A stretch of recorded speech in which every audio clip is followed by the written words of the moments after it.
The mining colony on Mars had been peaceful for 3 generations. John Walker, the colony administrator, stood at the observation deck, watching the red sunrise paint the domed cities in amber light. His daughter Emma played in the recreational zone below, her laughter echoing through the corridors. The colony housed 50,000 Souls families who had made the red planet their home. Without warning, the sky erupted in blinding white fire. Massive ships, sleek and angular like obsidian daggers, emerged from hyperspace above the colony. The Dominion had arrived, an alien empire that viewed younger species as pests to be eliminated. Their plasma bombs fell like rain, each impact shaking the ground and cracking the protective domes. John grabbed the emergency communicator as alarms screamed through the facility. Earth Command, this is Mars Colony 7. We're under attack. Unknown hostile forces. The transmission cut as another bomb struck the communication array. Through the smoke and chaos, John saw them clearly now. The Dominion soldiers marched. Through the breached domes, tall, gray-skinned beings with 4 arms, their faces hidden behind crystalline helmets. They showed no mercy. Men, women, children, all were targets. Emma's scream pierced through the chaos. John ran, his heart pounding, but he was too late. He held his daughter's hand as life faded from her eyes, her small fingers growing cold. In his grasp, around him, the colony burned. The agricultural domes collapsed, the water processing plants exploded, and the homes that families had built with hope and dreams turned to ash. The attack lasted only 3 hours. When the Dominion ships left, Mars Colony 7 was a graveyard. John, barely alive beneath the rubble, managed to activate an emergency beacon. His message was simple. They killed them all, even the children. Similar attacks struck across human space. The colonies on Europa, Titan, and the asteroid belt all fell within days. The Dominion's message was broadcast on all frequencies. Humanity's expansion ends now. Return to your world and await judgment. But the aliens had made a fatal error. They thought humanity would cower. They thought Earth would surrender. On Earth, in a bunker 5 miles beneath the Rocky Mountains, General Marcus Stone received the reports. His jaw clenched as image after image showed burning colonies and mass graves. His own son had been stationed on Europa. Sir, his aide, Captain Lisa Park, spoke quietly. The World Council is convening. They want to discuss terms of surrender. Stone's fist slammed the table. Surrender? They murdered our children. They destroyed everything we built. He turned to a sealed door, marked with radiation warnings and biohazard symbols. Wake them. Up, sir. Project Fury hasn't been tested. I said wake them up. All of them. Deep beneath Earth's surface, in facilities hidden from the world for 50 years, lights began to flicker on. Massive chambers filled with preservation fluid started to drain. Inside each pod lay a soldier, but not ordinary soldiers. These were the Fury cores, humans modified through decades of secret experiments. Enhanced bones reinforced with carbon fiber. Muscles augmented with synthetic tissues. Neural implants that processed information at superhuman speeds. The first pod opened with a hiss. A man stepped out 2 meters tall, his body scarred from countless modifications. His eyes glowed with an unnatural blue light. This was Alex, designation Furio-01, the first successful super soldier. How long? Alex asked, his voice rough from years of sleep. 53 years, Stone replied. We need you. All of you. More pods opened. Men and women emerged, each one a weapon crafted from human flesh and alien technology recovered from a crashed scout ship decades ago. They had volunteered, knowing they would lose their humanity to become Earth's last line of defense.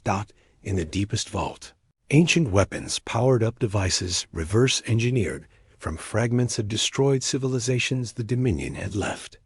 In their wake, weapons that bent space, that turned matter into energy, that could crack moons in half. The Dominion expected fear. They expected submission. Instead, Earth's message was broadcast across the galaxy. You took our children. You destroyed our dreams. Now you will learn why humanity survived when 1,000 species fell. You woke the sleeping giant. The war for humanity's survival had begun. The Dominion Fleet Commander, Lord Crix, floated in his command chamber aboard the flagship Eternal Supremacy. His four arms moved gracefully across holographic displays, showing the burning human colonies. Victory had been swift, as it always was against primitive species. "My lord," his lieutenant reported, "the humans have sent a response from their homeworld." "Display it," Crix commanded, expecting pleas for mercy. Instead, a single human face appeared, General Stone, his eyes cold as winter. "You have 24 hours to surrender unconditionally. This is your only warning." The bridge erupted in laughter. Crix's mandibles clicked in amusement. "They threaten us. A species that hasn't even mastered proper hyperspace travel?" He turned to his weapons officer. "Prepare the fleet. We'll glass their entire planet as an example to others." On Earth, the Fury cores assembled in underground hangars. Alex stood before 500 enhanced soldiers, each one worth 100 normal humans in combat. Their bodies hummed with barely contained energy from the alien tech fused with their cells. "Listen." "Up," Alex growled. "Those gray bastards think we're weak. They think we'll roll over and die." He loaded a rifle that fired bullets made from compressed dark matter. "We're going to show them what humans do to child killers." Captain Park approached with a tablet. "The orbital platforms are ready. Project Thunderstrike is online. Hidden beneath Earth's oceans, massive doors opened. Platforms rose from the depths, each one carrying weapons that humanity had kept secret for half a century. The star crackers, weapons that could destabilize a sun. The void bombs, devices that created temporary black holes. The ghost ships, vessels that could phase between dimensions. But the crown jewel was the Titan, Earth's first and only battleship built with stolen Dominion technology.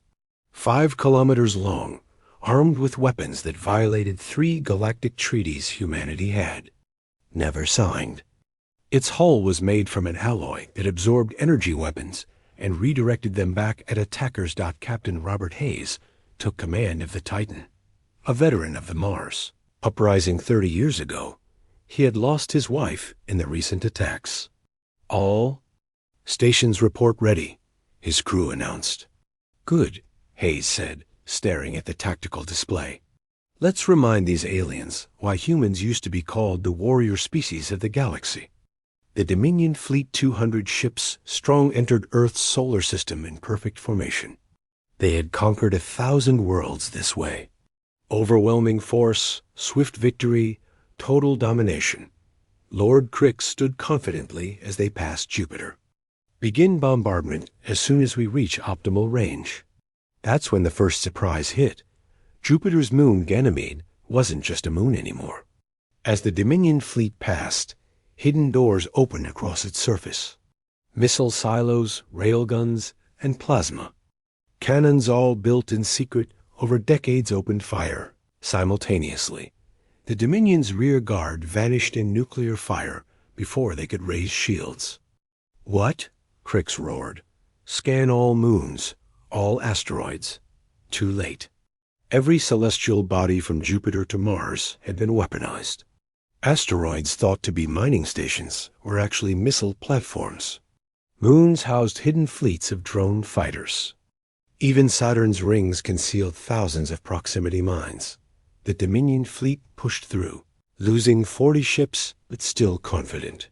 They had the numbers. Then Earth's secret fleet emerged from dark space.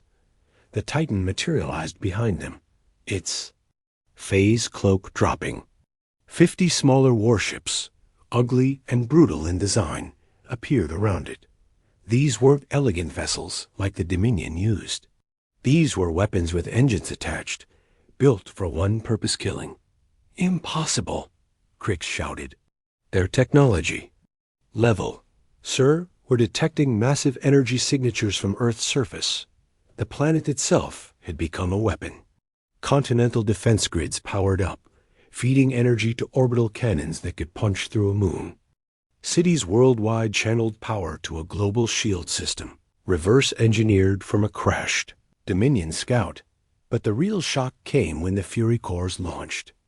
500 modified humans in powered armor shot from Earth's surface, using personal jump drives technology that shouldn't exist on Earth. They moved through space like demons, boarding Dominion ships and tearing through hulls with their bare hands. Alex crashed through the bridge, viewport of a Dominion cruiser.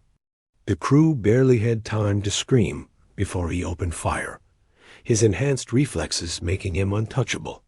"This is for Mars," he growled, throwing a fusion grenade into their reactor core.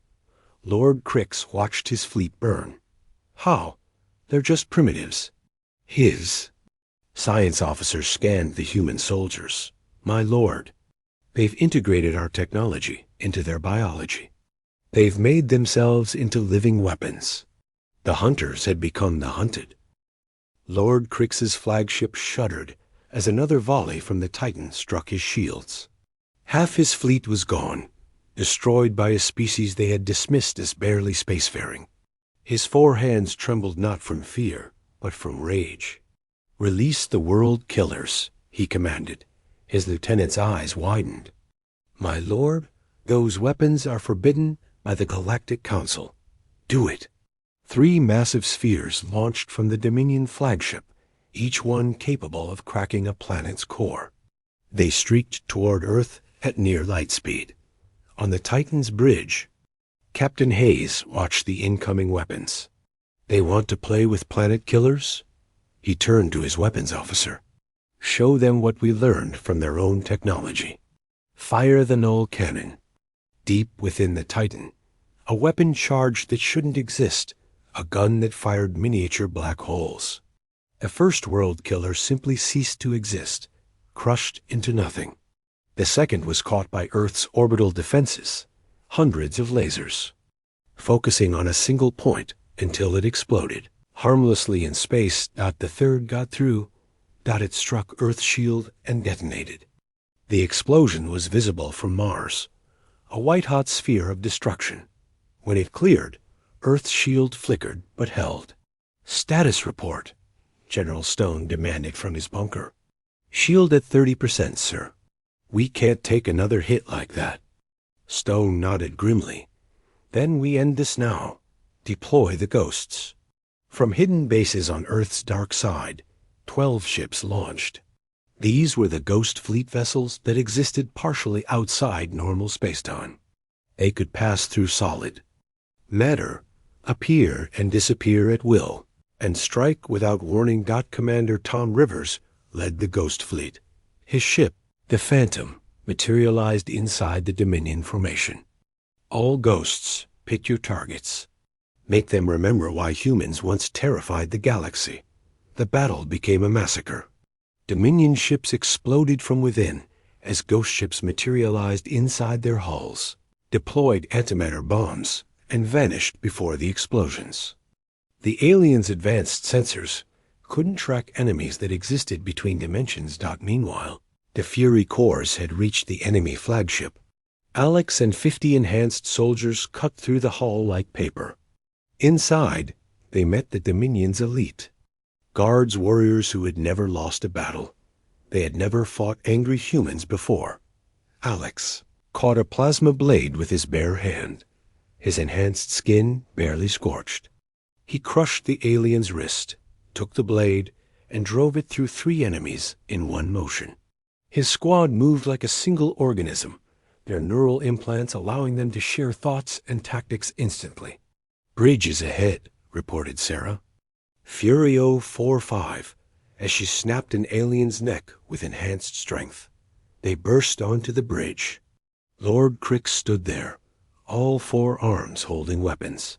"You dare board my ship, primitives?" Alex removed his helmet, revealing a face scarred by genetic modification, but still recognizably human. "My name is Alex. My sister lived on Mars Colony 7. She was 6 years old." Crix fired all four weapons simultaneously. Alex moved faster than any natural human could, dodging 3 shots and taking the 4th in his shoulder. The wound immediately began healing, nanobots in his blood repairing damage in seconds. "Your turn," Alex said. The fight lasted 12 seconds. Lord Crix, victor of 100 battles, fell to a human who had been asleep for 50 years. Alex stood over the alien commanders body and activated his communicator. "General Stone, enemy flagship secured." Across the solar system, the remaining Dominion ships tried to flee. They found no escape. Mars's hidden defense platforms cut off their retreat. Jupiter's weaponized moons boxed them in. The Ghost Fleet appeared and disappeared, each appearance marking another destroyed ship. But humanity wasn't done. Captain Hayes opened a channel to the surviving Dominion vessels. "You came to our home. You killed our children. You thought us weak." His voice was calm, almost gentle. "Run. Tell your empire what happened here. Tell them Earth remembers every species you've destroyed.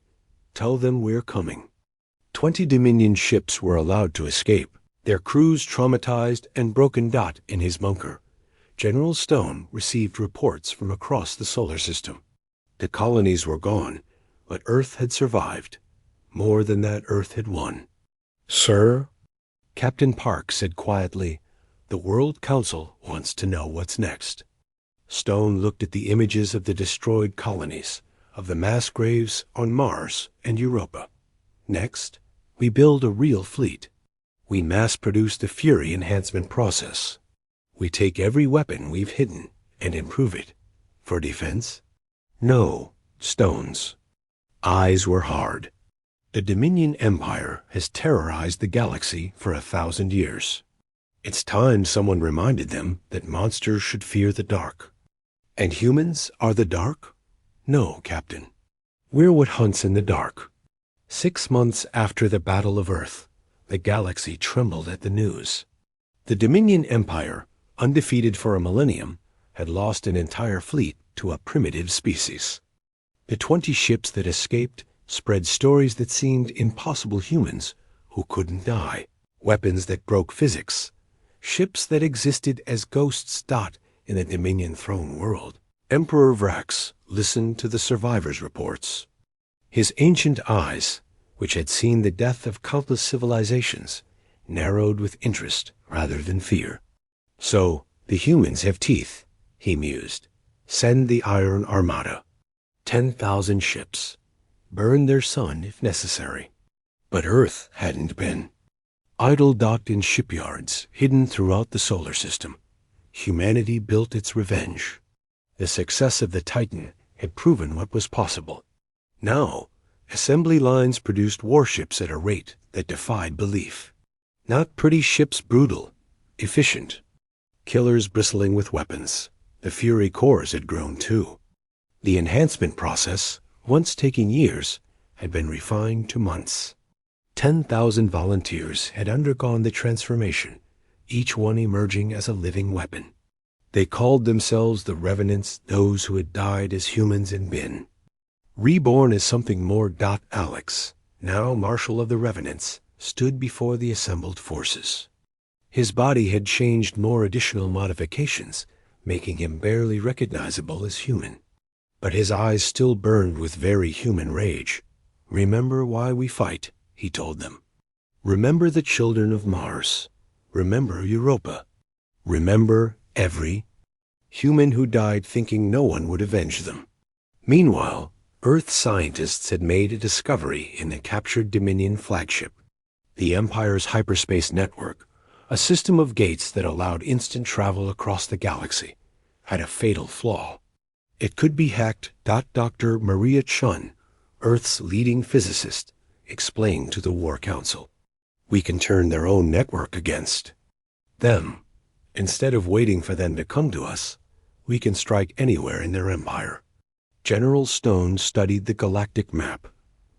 Where do we hit first? Here, Maria pointed to a system near the Dominion core worlds. Forge Prime. It's where they build their weapons, destroy it, and their war machine stutters. It's defended by 5,000 ships, Captain Park noted. Stone smiled grimly. Then we'll need to be creative. The plan was audacious.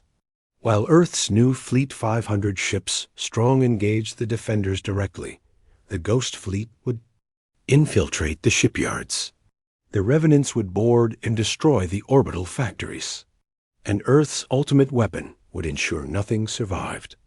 That weapon was Project Omega, a device that turned a star into a weapon.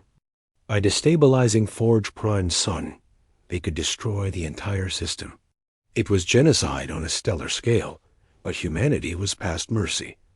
The attack began at dawn, Earth time. Captain Hayes, leading the fleet in Titan II, an even larger and deadlier version of the original, emerged from hyperspace firing. And new ships, designated Reapers, spread out in Wolfpack formations. Each one was equipped with shields that had learned from Dominion weapons, armor that adapted to damage, and weapons that included miniaturized versions of the null cannon. The Dominion defenders, confident in their numbers, moved to encircle the human fleet. That's when the Ghost struck. Commander Rivers and his expanded Ghost fleet, now 50 ships, materialized inside the shipyards. They deployed a new weapon, nanobots that consumed metal and reproduced exponentially. Within minutes, Dominion ships were being eaten alive from the inside out. The Revenants launched from stealth carriers, 10,000 enhanced humans in advanced armor descending on the orbital platforms like angels of death. They didn't just destroy, they sent a message.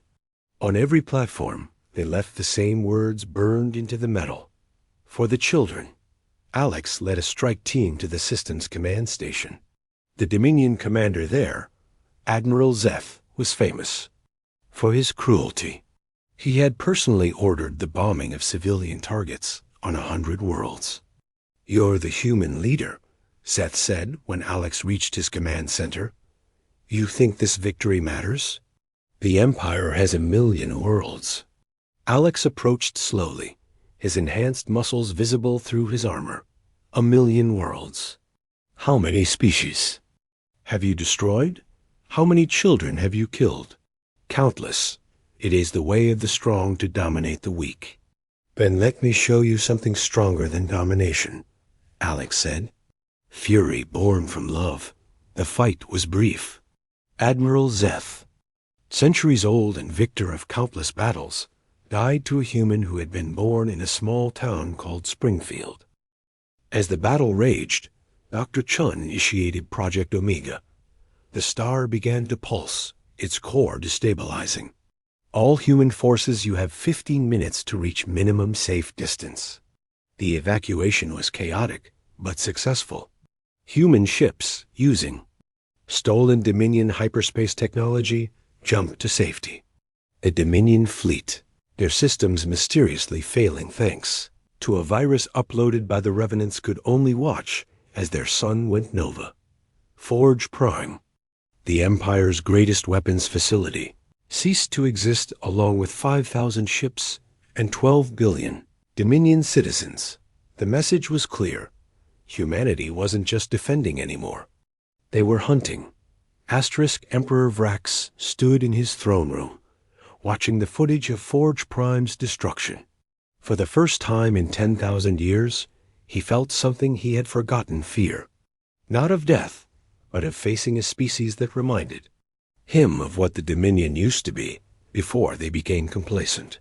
"Your Majesty," his advisor whispered, "the outer colonies are in rebellion. Species we conquered centuries ago are rising up, inspired by the humans." The Empire was fracturing. The loss of Forge Prime had shown the galaxy that the Dominion could bleed. Slave species across 1,000 worlds rose up, shouting a phrase that spread like wildfire. Remember Earth. But humanity wasn't finished. General Stone stood aboard Earth's newest creation, the world ship Vengeance.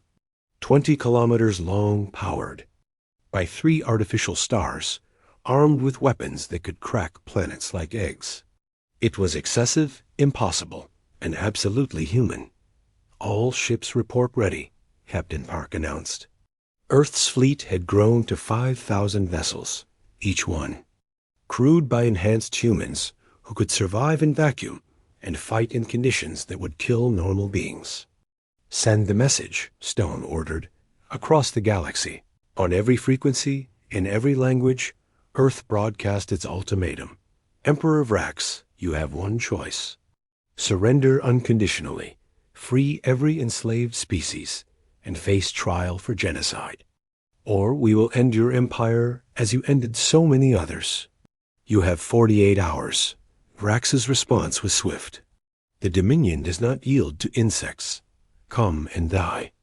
The final battle took place at the Dominion throne world, a planet protected by 20,000 ships and orbital defenses that had never been breached. Earth brought everything. The world ship Vengeance emerged from hyperspace first, its shields immediately taking fire from thousands of weapons. The shields held. Behind it came the human fleet, moving in formations that shifted like living organisms. The Ghost Fleet materialized inside the defense grid, deploying weapons that turned the Dominion's own satellites against them. The Revenants, now numbering 50,000, launched in drop pods that punched through shields and armor alike. But the real surprise was Earth's allies. Every species the Dominion had conquered, and Earth had secretly contacted, joined the battle. Ships of every design, some held together by hope and determination more than engineering, emerged from hyperspace. The slave rebellion had become a galactic revolution. Alex, leading the Revenants, cut through the throne world's defenses. His body, now more machine than man, was the ultimate fusion of human will and alien technology. He had one target: the Emperor himself. The palace guards, elite warriors who had never known defeat, fell before the Revenants like wheat before a scythe. These humans didn't just fight. They fought with the fury of a species that had nothing left to lose and everything to avenge. Alex found Emperor Vrax in his throne room, surrounded by the best warriors the Dominion had. The Emperor was ancient, his body kept alive by technology that predated human civilization. So, Vrax said, the insects have come to die in my presence. No, Alex replied, removing his helmet to reveal a face that was barely human anymore, scarred, modified, but with eyes that burned with purpose. We've come to end an empire built on the graves of children. The battle was legendary. Vrax hadn't survived 10,000 years by being weak. He fought with weapons that bent reality, with skills honed over millennia. But Alex and his Revenants fought with something stronger, the collective rage of humanity. When Vrax fell, his last words were, "What are you?" "We're humans," Alex said simply. "We're what happens when you push a species too far." Above the planet, the Dominion fleet was falling apart. Captain Hayes in the world ship Vengeance had deployed Earth's final weapon, virus that didn't target computers, but the Dominion themselves. It rewrote their DNA, removing their ability to feel superiority over other species. They would live, but they would never again see themselves as masters of the galaxy. The throne world fell in 18 hours. General Stone stood on the Emperor's balcony, looking out at a galaxy forever changed. The Dominion Empire was finished, its territories being divided among the species it had enslaved. Earth, the little blue planet that had been dismissed as primitive, was now the dominant military power in the galaxy. "What now, sir?" Captain Park asked. Stone thought of the colonies: Mars, Europa, Titan. Gone, but not forgotten. Now we rebuild. We help the freed species. We make sure nothing like the Dominion ever rises again. And if it does? Stone smiled grimly. Then they'll learn what we learned. When you attack humanity's children, you don't awaken warriors. You awaken monsters. And monsters don't stop until the threat is gone. Earth's message echoed across the stars. We are humanity. We? Remember, we endure, and we protect. The galaxy would never be the same. The end.